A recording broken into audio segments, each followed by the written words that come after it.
नमस्कार, 12 बजे के समाचारों में आपका स्वागत है। मैं हूं दीपाली सिंह। समाचारों में सबसे पहले नजर डालते हैं हेडलाइंस पर।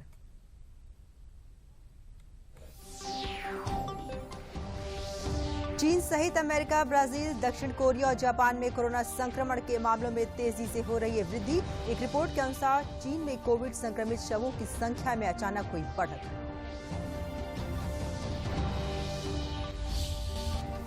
केंद्रीय स्वास्थ्य मंत्री मनसुख मांडविया ने आज कोविड के संबंध में की उच्च स्तरीय बैठक। केंद्र ने राज्यों को कोरोना सैंपल की जीनोम सीक्वेंसिंग करने के दिए निर्देश।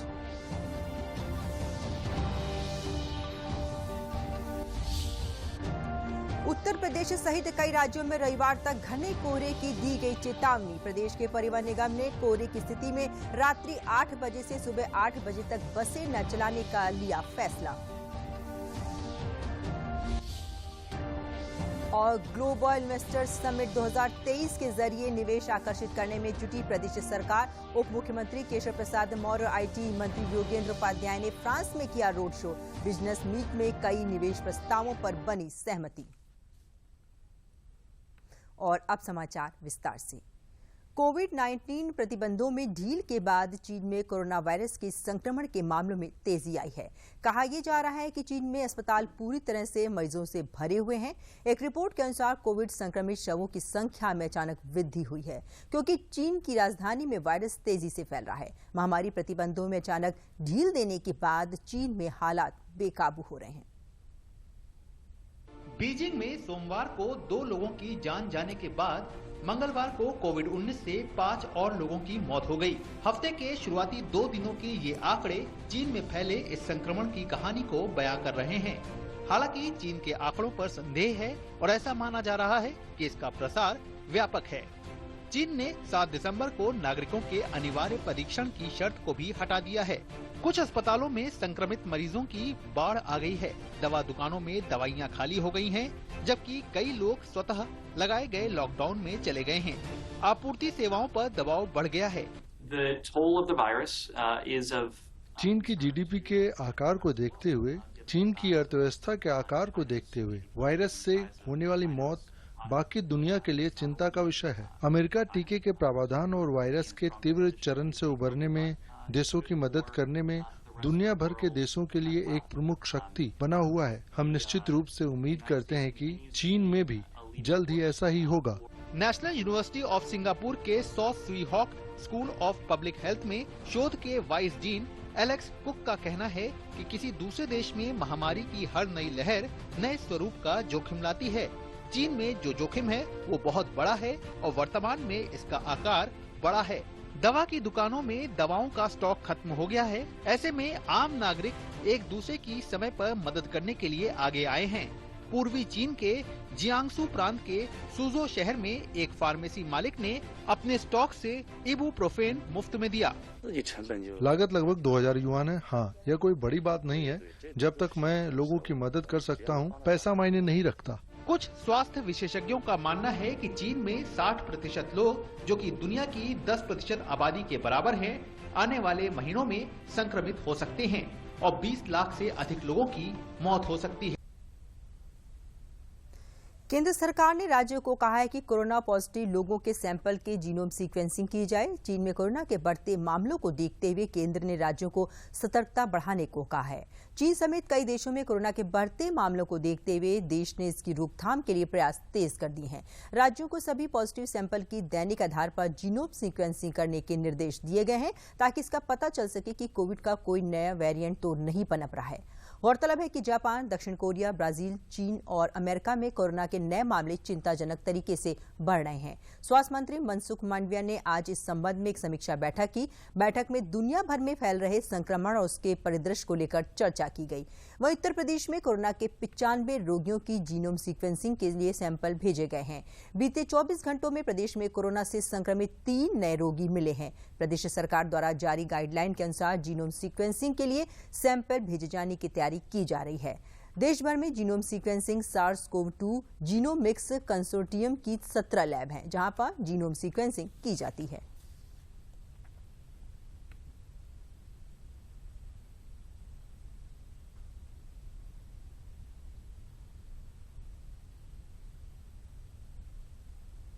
और अब खबर मौसम की। शीतलहर का प्रकोप उत्तर भारत में जारी है। दिल्ली और आसपास के इलाकों में आज सुबह का मौसम कल के मुकाबले साफ रहा, लेकिन 2 दिन से घने कोहरे के कारण उत्तर भारत में मैदानी इलाकों में काफी दिक्कतों का सामना करना पड़ा।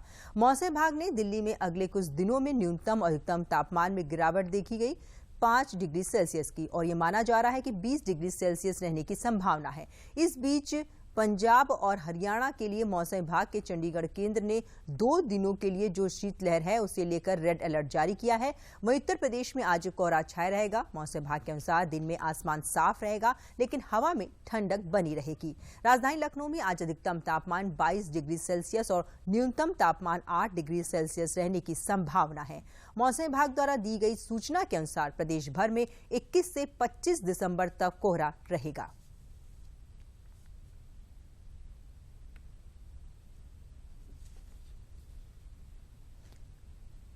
उत्तर प्रदेश परिवहन निगम ने कोहरे के चलते बसों के संचालन में महत्वपूर्ण बदलाव करने का निर्णय लिया है।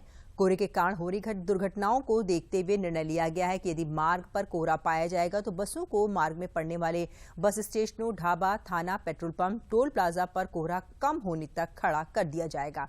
इसका निर्णय क्षेत्रीय प्रबंधक स्थानीय स्थिति के अनुसार करेंगे। कोहरा छटने के बाद ही बसों का संचालन पुनः किया जाएगा। लगभग 1 माह तक कोहरे के दृष्टिगत बसों की ऑनलाइन बुकिंग भी बंद कर दी गई है। परिवहन मंत्री के निर्देश मिलने के उपरांत परिवहन निगम मुख्यालय में समीक्षा बैठक के दौरान उक्त निर्णय लिया गया है। यात्रियों, चालकों, परिचालकों के लिए स्टेशनों पर ठहरने, अलाव, शौचालय, साफ सफाई, सुरक्षा के चाक चौबंद उपाय उपलब्ध कराएंगे। बस स्टेशनों पर स्थित कैंटीन स्टॉल दिन रात खुले रहेंगे। ब्रेथ एनालाइजर से चालकों के मादक पदार्थों के सेवन की जांच भी की जाएगी। इस संबंध में एमडी परिवहन निगम द्वारा सभी क्षेत्रीय, सहायक क्षेत्रीय प्रबंधकों को आवश्यक दिशा निर्देश जारी किए गए हैं। परिवहन निगम के प्रबंध निदेशक संजय कुमार ने बताया कि बसों का संचालन रात 8 बजे से सुबह 8 बजे तक बंद रहेगा, क्योंकि इसी दौरान कोहरा पड़ता है। यदि कोहरा नहीं है तो बसें संचालित होंगी या कोहरा खत्म होने पर बसें गंतव्य को जाएंगी। ये निर्णय महत्वपूर्ण है क्योंकि पहले कोहरे के कारण सोमवार को प्रदेश में कई हादसे हुए थे, जिसमें 14 लोगों की जान चली गई थी।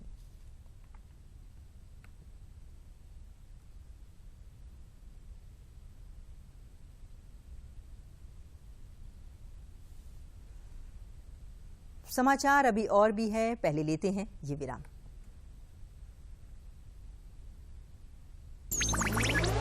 डिजिटल बैंकिंग का है जमाना, टाइम है बचाना। डिजिटल बैंकिंग है आसान, करो चाहे कोई भुगतान, एनी टाइम एनीवेयर, सेफ है, फास्ट है, हर पेमेंट उंगलियों पे सेट है। लेन देन के हैं ऑप्शंस कई, IMPS, NEFT, UPI भी 24 घंटे करते ये काम, पेमेंट आसान और रहे आराम। RBI कहता है जानकार बनिए, सतर्क रहिए। विराम के बाद समाचारों में आपका फिर से स्वागत है।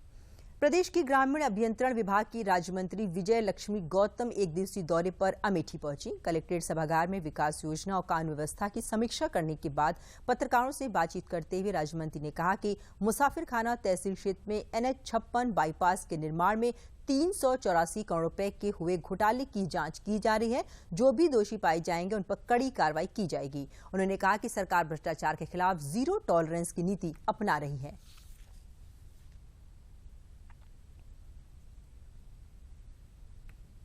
निश्चित है, अगर घोटाला हुआ है और घोटाले की जांच में अगर जो भी दोषी पाए जाएंगे उनको छोड़ा नहीं जाएगा। भ्रष्टाचार की कोई जगह नहीं है। ये सरकार जीरो टॉलरेंस पे काम कर रही है और निश्चित ही उसको दंड मिलना ही मिलना है। उत्तर प्रदेश में औद्योगिक विकास और कारोबारी माहौल बनाने के लिए प्रदेश सरकार लगातार प्रगतिशील है। इसी को लेकर आगामी 10 से 12 फरवरी तक उत्तर प्रदेश में ग्लोबल इन्वेस्टर्स समिट का आयोजन किया जा रहा है। इन्वेस्टर्स समिट अपने उद्देश्य में सफल साबित हो, इसको लेकर जनपद मुरादाबाद मंडल के उद्यमियों ने 4000 करोड़ रुपए के निवेश के प्रस्ताव में सहमति उद्योग विभाग को दे दी है। प्रदेश के उद्योग विभाग के अधिकारियों के मुताबिक शासन से प्राप्त 9500 करोड़ रुपए के इन्वेस्टमेंट टारगेट का लक्ष्य प्राप्त हुआ है। जनपद मुरादाबाद में छोटे उद्यमी मेटल और हैंडीक्राफ्ट में अधिक निवेश कर रहे हैं। लक्ष्य पूरा करने के लिए विभाग की टीमें हर रोज उद्यमियों से संपर्क कर रही हैं। नए निवेश के आने के बाद विश्व स्तर पर पीतल नगरी का आर्थिक स्तर बढ़ेगा।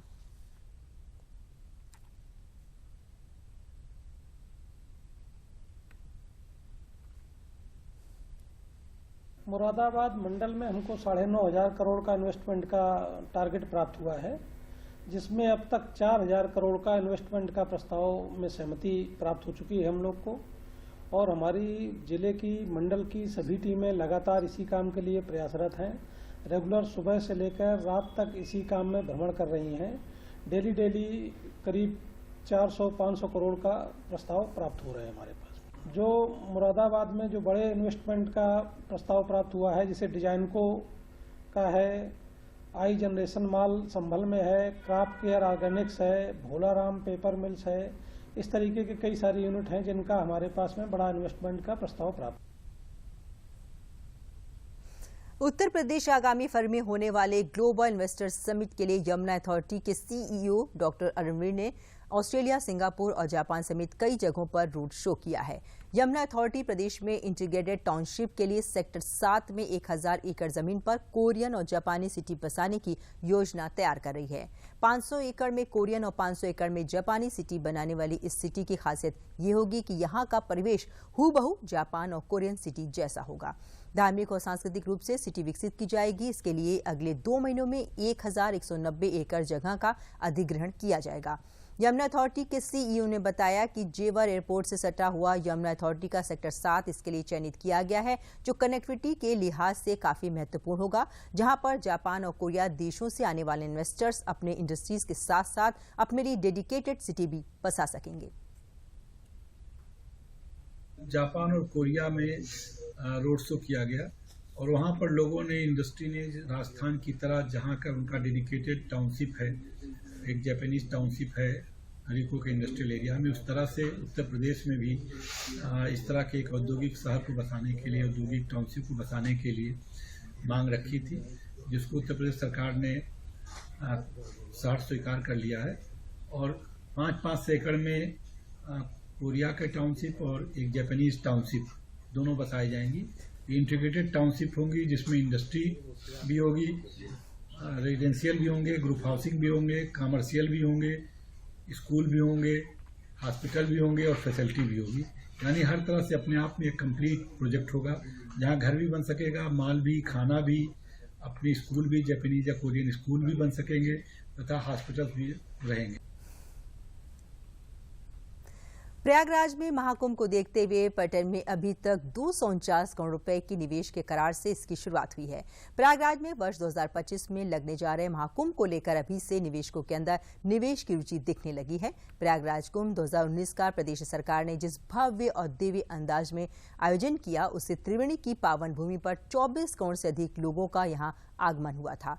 2025 में प्रयागराज के आगामी महाकुंभ में 40 करोड़ से अधिक लोगों के आने की संभावना है।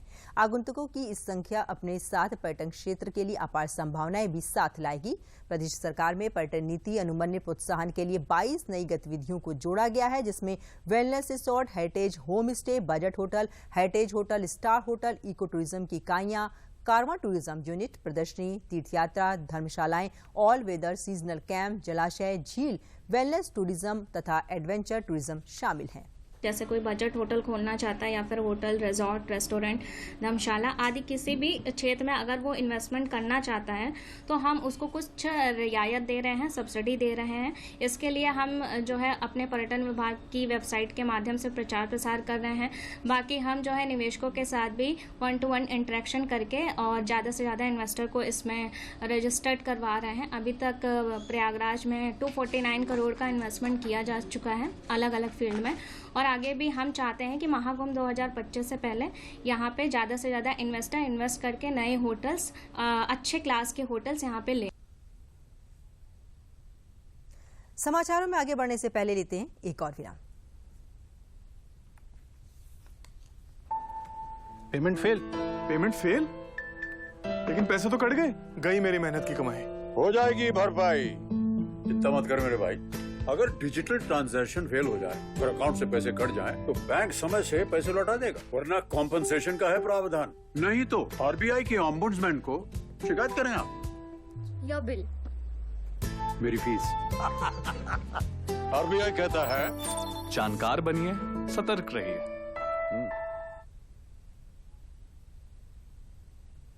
विराम के बाद समाचारों में आपका फिर से स्वागत है। जनपद फतेहपुर के गढ़ी गांव में नाबार्ड और बड़ौदा ग्रामीण बैंक के संयुक्त तत्वाधान में वित्तीय साक्षरता जागरूकता कार्यक्रम का आयोजन किया गया, जिसके माध्यम से ग्रामीणों को वित्तीय उत्पाद और बढ़ते साइबर क्राइम से बचाव के बारे में ग्रामीणों को जानकारी दी गई। बड़ौदा ग्रामीण बैंक के शाखा प्रबंधक आशीष तिवारी ने बताया कि ग्रामीणों को नाबार्ड की कल्याणकारी योजनाओं के साथ साथ बैंक द्वारा शुरू किए गए JLG ग्रुप के बारे में भी विस्तृत रूप से जानकारी दी गई। इस तरह के कार्यक्रमों के आयोजन से उन्हें केंद्र और राज्य सरकार द्वारा संचालित कल्याणकारी योजनाओं का बैंक के माध्यम से अधिक लाभ प्राप्त हो सकता है।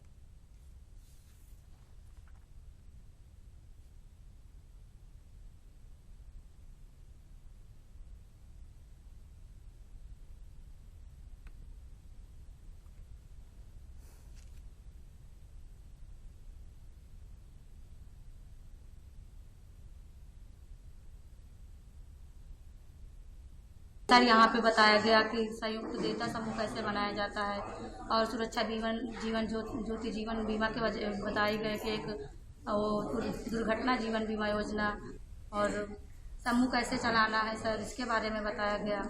और जैसे फ्रॉड होते हैं सब उसमें मोबाइलों द्वारा जैसे बैंकों से पैसे निकल गए, कैसे क्या करना है सर, इनको बताया गया। सब महिलाओं से कहना चाहती हूँ कि अपने समूह से जुड़िए और अपने बैंक जाइए, बैंक से जाकर छोटे अपनी रोजगारी चला सकते हैं और उससे कोई भी अपना कारोबार कर सकता है। और मुख्य उद्देश्य इसका यही था कि जो हमारे वित्तीय उत्पाद हैं, विशेषकर जो केंद्र सरकार की बीमा योजनाएं हैं, प्रधानमंत्री सुरक्षा बीमा, जीवन ज्योति बीमा, अटल पेंशन योजना, इनसे ग्रामीण जनों को परिचित कराना, इनके लाभों से परिचित कराना, कैसे ये उनके जीवन को बेहतर बना सकती है ये उनको बताना। प्लस आजकल बहुत सारी घटनाएं हो रही हैं साइबर फ्रॉड की। फ्रॉडस्टर जो हैं वो मोबाइल पे बहुत सारी जानकारियां ग्रामीण जनों से आसानी से निकाल लेते हैं और फिर उनके खाते से पैसा चला जाता है। इसके अलावा अंगूठा लगाकर पैसा निकालने का प्रचलन बहुत है सेवा केंद्रों में, और भी कई संस्थाएं ऐसा करती हैं बायोमेट्रिक से पैसा निकालने वाला काम। इसका भी फ़ायदा उठाकर कुछ एजेंसियां, कुछ फ्रॉडस्टर्स दुरुपयोग करते हैं, पैसा निकल जाता है, तो उनके प्रति भी आगाह करना था। केंद्र और प्रदेश सरकार लगातार अयोध्या को पर्यटकों और राम भक्तों के लिए आकर्षण के केंद्र के रूप में विकसित कर रही है। इसी क्रम में अंतर्राष्ट्रीय रामकथा संग्रहालय में एक डिजिटल रामायण गैलरी भी स्थापित की गई है। इसका ट्रायल भी शुरू हो गया है। प्रथम ट्रायल जिलाधिकारी नीतीश कुमार सहित प्रशासन और पर्यटन विभाग से जुड़े अधिकारियों के समक्ष संपन्न हुआ, जिसमें गैलरी के चारों भाग से संबंधित प्रदर्शन किए गए। गैलरी का प्रथम भाग अयोध्या के स्थापत्य और प्राचीन ऐतिहासिक स्थलों की जानकारी से सुसज्जित है और दूसरा भाग रामायण के प्रसंगों से सजाया गया है। तीसरे भाग में भी सीताहरण से लेकर रावण वध और राम राज्याभिषेक तक के प्रसंग शामिल हैं। अंतिम और चौथे भाग में मर्यादा पुरुषोत्तम भगवान श्री राम की नारी सशक्तिकरण, सामाजिक समरसता और भक्त प्रेम जैसे संदेश के साथ ही देश के विभिन्न अंचलों में प्रचलित रामायण की जानकारी शामिल है। नदी की असाधारण भूमिका है। चक्रहरि, विघ्नेश्वर, यमस्थल, चक्रतीर्थ, प्रहलाद घाट, ब्रह्मकुंड, ऋणमोचन, पापमोचन, सहस्त्रधारा करती है। नहीं, अभी ट्रायल रन हम लोग कर रहे हैं इसको। यहाँ पे 4 स्क्रीन लगे हुए हैं जो कि राम कथा के विभिन्न संदर्भों को दिखाएंगे और एक अयोध्या का संदर्भ होगा, अयोध्या के इतिहास के बारे में बताई जाएगी, फिर राम कथा का और राम कथा का क्या महत्व है और उसके समाज पे क्या प्रभाव है उसको दिखाया जाएगा इसमें। अभी हम लोग ट्रायल रन करेंगे, 10 से 15 दिन अभी ट्रायल रन होगा। हम लोग प्रयास करेंगे कि समाज के जो नागरिकगण हैं, जो महत्वपूर्ण लोग हैं, हमारे बच्चे, स्कूल्स के बच्चे हैं, उनको अलग अलग हम लोग टाइमिंग देके शोज दिखाएंगे इसको। तो ये ट्रायल रन 10 से 15 दिनों तक चलेगा। उसके बाद उसमें कुछ करेक्शंस वगैरह अगर देखेंगे, उसके बाद फिर फाइनल आउटपुट निकलेगा। उसके बाद हम लोग इसको इनॉग्रेशन पे विचार करेंगे। तो अभी से हम लोग 2 दिन के अंदर या 3 दिन के अंदर हम इसको पूरा एक फाइनल टच देते हुए इसको ट्रायल रन शुरू करेंगे। जनपद बलरामपुर में इंडियन बैंक के तत्वाधान में मेगा क्रेडिट कैंप का आयोजन किया गया, जिसमें 2485 लाभार्थियों को 111.04 करोड़ का ऋण वितरित किया गया। मेगा क्रेडिट कैंप में जिले के सभी बैंकों ने प्रतिभाग किया, जिसमें लोगों को सरकार की विभिन्न बैंकिंग योजनाओं की जानकारी देकर लाभ उठाने को कहा गया। प्रधानमंत्री मुद्रा योजना, मुख्यमंत्री युवा स्वरोजगार योजना, एक जनपद एक उत्पाद, किसान क्रेडिट कार्ड सहित विभिन्न योजनाओं के लाभार्थियों को इस क्रेडिट कैंप में ऋण दिया गया।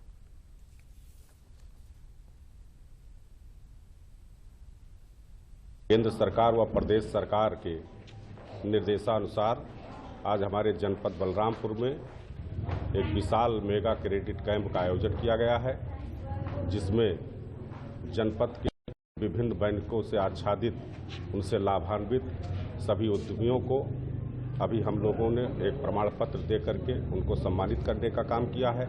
स्वयं सहायता समूह की हमारी बहनों की काफ़ी संख्या में यहाँ आज उपस्थिति है और उनको बैंकों के द्वारा, DCNRM के द्वारा और हमारे उपायुक्त उद्योग के द्वारा विभिन्न प्रकार की योजनाओं से उनको जानकारी दी गई है। शासन के निर्देश और हमारे SLBC के निर्देश पे जनपद बलरामपुर चूँकि आकांक्षी जनपद है, इसमें जनपद के CD रेशियो को बढ़ाने के लिए 100 करोड़ ऋण का टारगेट दिया गया था, जिसको हम लोगों ने 111.08 करके सफलतापूर्वक प्राप्त किया है। इसमें हमारे स्वरोजगार योजना के बेनिफिशियरी हैं प्रधानमंत्री रोजगार योजना, एक जनपद एक उत्पाद योजना, हम मुख्यमंत्री युवा स्वरोजगार योजना, गृह ऋण, वाहन ऋण, सभी मुद्रा योजना। मैंने भारतीय स्टेट बैंक से जो है CC लिमिट करवाया है, उसमें 7 लाख रुपए का मेरा लोन हुआ है, जिससे मैं अपना व्यवसाय चलाऊंगा। बहुत ही अच्छे ढंग से हमारा जो है प्रधानमंत्री योजना से बहुत बड़ा लाभ मिला है, इससे मैं अपना व्यापार आगे बढ़ाऊंगा। इसके लिए मैं प्रधानमंत्री जी का बहुत बहुत धन्यवाद करता हूँ। मेरे समूह का नाम माँ वैष्णो महिला SSG है। मैं 1.5 साल से इंडियन बैंक में काम कर रही हूँ। यहाँ पे आज मेगा कैंप लगा हुआ था और हमको सेंशन लेटर मिला। मैं इसलिए NRLM के सभी को और सरकार का धन्यवाद देना चाहती हूँ। वाराणसी स्थित भारतीय सब्जी अनुसंधान संस्थान अपने शोध के लिए जाना जाता है। इस संस्थान ने 3 दिवसीय राष्ट्रीय संगोष्ठी आयोजित की गई, जिसमें देश भर के कृषि वैज्ञानिक, शोध छात्रों के साथ साथ आसपास के किसान भी सम्मिलित हुए हैं। इन किसानों के उत्पादों को प्रदेश के कृषि मंत्री सूर्य प्रताप शाही ने भी देखा और सराहा। किसानों ने अपना अनुभव साझा किया DD न्यूज से। राष्ट्रीय संगोष्ठी का आयोजन है और ये वो किसान हैं जो प्रगतिशील किसान हैं, वाराणसी के किसान हैं और सब्जी अनुसंधान संस्थान से जुड़कर कुछ नए उत्पाद कर रहे हैं, लाभ ले रहे हैं कृषि का। आप कहाँ से हैं और क्या आपका प्रोडक्ट है जिसका लाभ आपको IIBR की तरफ से जी मिला? नमस्ते सर, मेरा नाम आशीष सिंह है और मैं इसी गांव सहनसापुर से ही हूँ, जहाँ यह सब्जी अनुसंधान केंद्र है। जी, मेरा कंपनी का नाम है Kashiraj agro producer company limited, जो एक FPO है, उसी के माध्यम से हम लोग कर रहे हैं। जी, क्या कर रहे हैं सर? ये बेबी कॉर्न है, जिसपे हमारे हम लोगों ने उगाया है और ये IIBR के सहयोग से उगा है। ये इनका पहला प्रोजेक्ट था जो सक्सेस रहा है और मैंने इसे हार्वेस्ट भी किया है। जी, ये तो आशीष जी हैं जो बेबी कॉर्न जो ये दिखा रहे हैं, इनका अच्छा प्रोडक्ट है और सहनसापुर जो जहाँ पे सब्जी अनुसंधान है इसी गांव के रहने वाले हैं। एक दूसरे साथी हमारे हैं अवनीश पटेल जी, जो कि शिमला मिर्च की खेती कर रहे हैं और ये शिमला मिर्च इनकी है। अवनीश जी, ये क्या आप लोगों ने कब शुरू किया और क्या इसका आप फायदा उठा पा रहे हैं? जी सर, हमारे IIBR से जुड़े हुए हैं, 2 साल हुए इसका खेती करते हुए। हम फार्मर हैं, अपना खुद लगाते हैं और अपना खुद ही पैदा करते हैं इसको। सर, मार्केट में तो ये इस समय 150 रुपये kg का बिक रहा है। खुद से उत्पाद करते हैं और सबसे बड़ी बात है कि अभी उत्तर प्रदेश के कृषि मंत्री आए, उन्होंने भी इन लोगों के उत्पाद के बारे में पूछा और प्रसन्नता जाहिर की कि हमारे किसान किस तेजी से इस तरह की सब्जियों का उत्पाद कर रहे हैं और लाभ ले रहे हैं। डॉक्टर हरकेश बहादुर सिंह गौतम, सब्जी अनुसंधान संस्थान, वाराणसी, DD न्यूज। उत्तर प्रदेश प्रदूषण नियंत्रण बोर्ड मेरठ और हियर द साइलेंट सामाजिक संस्था द्वारा एक निजी स्कूल में एंटी पॉल्यूशन अवेयरनेस ड्राइव का शुभारंभ किया गया। कार्यक्रम में स्कूली बच्चों ने सांस्कृतिक कार्यक्रमों के माध्यम से धरती को प्रदूषित करने वाले कारणों के बारे में विस्तार से बताया। मुख्य विकास अधिकारी ने अभियान का शुभारंभ करते हुए स्कूली छात्रों को इस अभियान को सफल बनाने की शपथ दिलाई और कपड़े या जूट के थैले इस्तेमाल करने का आह्वान किया। मुख्य विकास अधिकारी द्वारा युवाओं को कार्यक्रम में प्रदूषण फैलने के कारणों के बारे में जानकारी दी गई। उन्होंने कहा कि घर से ही बच्चे पृथ्वी को स्वच्छ करने के अभियान से जुड़े और इस तरह के होमवर्क बच्चों को दिए जाएं, जिससे उन्हें पर्यावरण संरक्षण का संदेश मिले।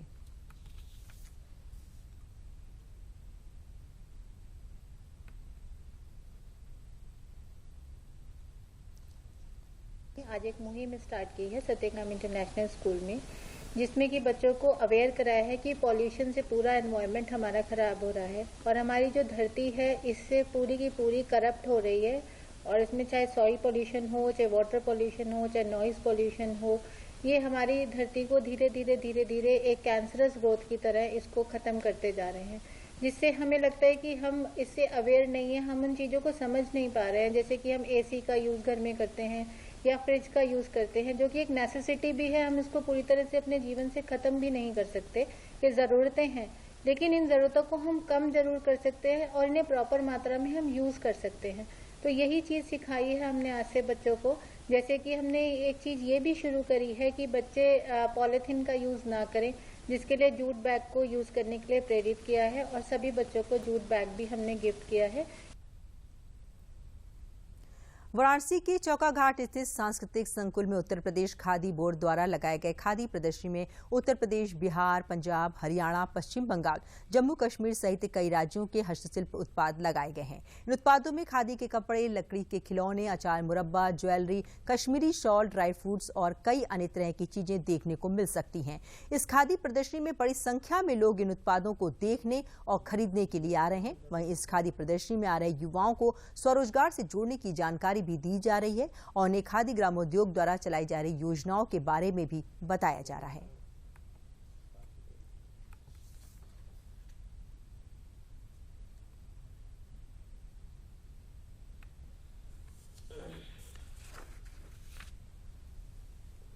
खादी ग्राम उद्योग के बारे में बताया जा रहा है यहाँ पर। और यहाँ पे आप कैसे, अगर आप एम्प्लॉयमेंट अगर जनरेट खुद से करना चाहते हैं तो आप ये लोग एज अ सपोर्ट आपको करेंगे कि आप कुछ करना चाहते हैं तो आप कर सकते हैं। जिसमें इन्होंने क्या बोलते हैं कि 10 लाख रुपीज़ का लोन दे रहे हैं, जिसमें कि आपको 35% सब्सिडी दी जा रही है और आपको 3 साल के लिए इसमें कोई भी आपको ब्याज नहीं देना है। और एक ये अच्छा अपॉर्चुनिटी है जिसमें आप क्या अपना खुद आगे कुछ जाके कर सकते हो। आप खुद अपना कोई एम्प्लॉयमेंट कुछ या अपना रोजगार कर सकते हो। इसमें कुल 96 स्टॉल लगाए गए हैं, जिसमें कुल 24 स्टॉल खादी के हैं और 72 स्टॉल ग्रामोद्योगी है। ग्रामीण अंचलों के युवकों को स्वरोजगार से जोड़ने के लिए, उनके बनाए उत्पादों को बिक्री के लिए एक छत के नीचे स्टॉल लगाकर स्वरोजगार को बढ़ावा देने के उद्देश्य से मेले का आयोजन किया गया है। इसमें उत्तर प्रदेश, पंजाब, पश्चिम बंगाल, बिहार, उत्तराखंड, झारखंड, जम्मू कश्मीर व दिल्ली, हरियाणा से खादी व स्वरोजगार से जुड़े लोग अपने उत्पादों को बिक्री एवं प्रदर्शन किया जा रहा है। खादी प्रदर्शनी लगी स्टेट बोर्ड की, बहुत ही अच्छी है।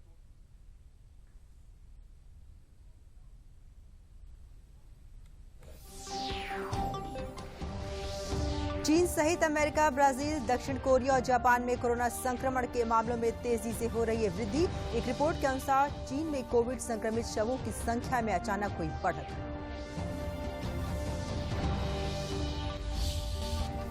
केंद्रीय स्वास्थ्य मंत्री मनसुख मांडविया ने आज कोविड के संबंध में की उच्च स्तरीय बैठक। केंद्र ने राज्यों को कोरोना सैंपल की जीनोम सीक्वेंसिंग करने के दिए निर्देश।